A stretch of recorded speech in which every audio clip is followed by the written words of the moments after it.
Oi, gente, tudo bem? Vamos estudar um pouquinho de história hoje. Aqui a prof começa na página 221 e vai até 223, tá? Nosso assunto hoje começa com os direitos das crianças, tá? Então, hoje a prof vai ler sobre o direito de vocês. As crianças têm direitos. Você sabia que todas as crianças têm direitos?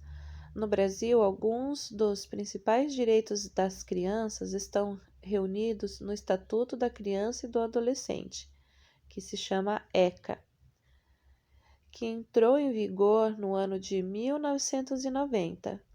Entre os direitos garantidos pelo ECA estão o acesso à educação pública de qualidade e o direito a receber assistência médica gratuita.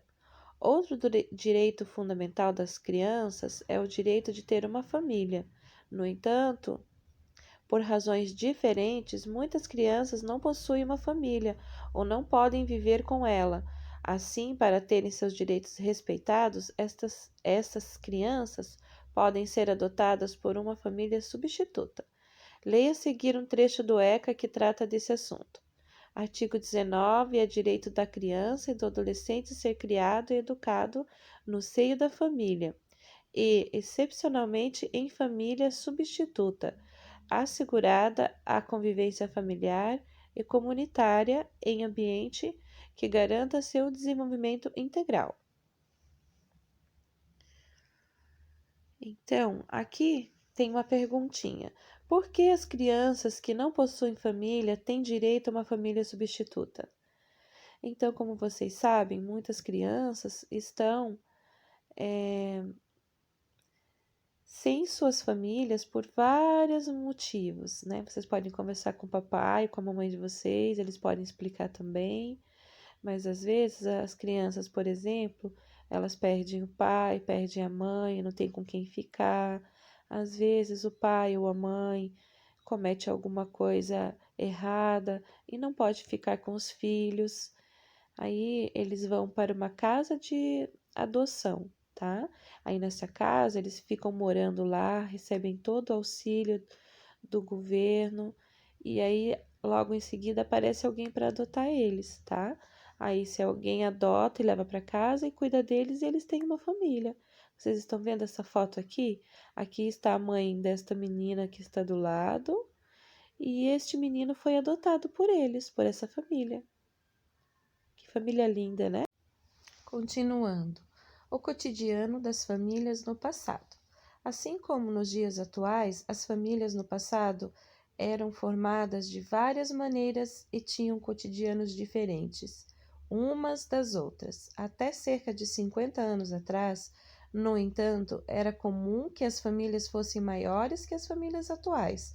Além disso, geralmente as mulheres eram as únicas responsáveis pelo trabalho doméstico. A prof vai ler agora para vocês essa história. É você nesta foto, vovó? Sou eu, Isabela. Tirei essa foto no meu primeiro emprego. Você já era casada com o vovô? Era sim, e na época era tudo muito corrido para mim. Eu tinha de trabalhar fora e em casa também, pois seu avô não ajudava nas tarefas domésticas. Naquela época, os homens não faziam esse tipo de trabalho. Puxa, devia ser muito trabalho. Com sua mãe também era assim, vovó? Sim, mas minha mãe não trabalhava fora. Antigamente, cuidar dos filhos e da casa era obrigação somente das mulheres. Sim, a vovó e o papai, a mamãe e o papai dividem as tarefas na nossa casa e o meu irmão e eu também ajudamos. Mas tudo isso foi mudando ao longo do tempo. Viram que historinha legal? Aqui tem algumas perguntinhas. Como é a divisão das tarefas domésticas na casa da Isabela? E na casa da avó da Isabela, como era a divisão das tarefas domésticas quando ela se casou? Como é a divisão das tarefas domésticas na sua casa? Bom, na historinha aqui, vocês perceberam que a mãe da vovó da Isabela ela fazia tudo em casa, cuidava da parte doméstica e das crianças e não trabalhava fora, tá? Agora, a avó da Isabela, ela já trabalhava fora e cuidava também da parte doméstica da casa, né? E o marido não ajudava em nada. Nas duas fases, tanto da avó, da bisavó, quanto da avó da Isabela, os dois maridos não ajudavam em casa, eram só as mamães que faziam. Agora, na época da mãe da Isabela, o papai e a mamãe já trabalham fora. Então, os dois ajudam em casa, tanto no trabalho de casa quanto no trabalho de fora, né? Trabalhar para fora. Então, os dois trazem dinheiro para dentro de casa e os dois fazem trabalho doméstico. Além dos dois, as crianças também ajudam, coisas que na época do passado elas não faziam, né?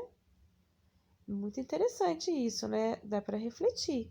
Então, aqui, como é a divisão da tarefa doméstica na casa da Isabela? Então, vocês já sabem, né? Aqui está no final da história essa pergunta.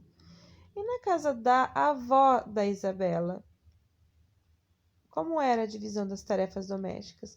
Então, a avó da Isabela, ela já dividia as tarefas com o vovô. Eu digo assim, não tarefas domésticas, mas sim trabalhava fora, né? Mas ela fazia o trabalho doméstico sozinha, né? Como é a divisão da tarefa doméstica na sua casa? Conta para a prof aqui, tá? A aula termina aqui. Um grande beijo para vocês.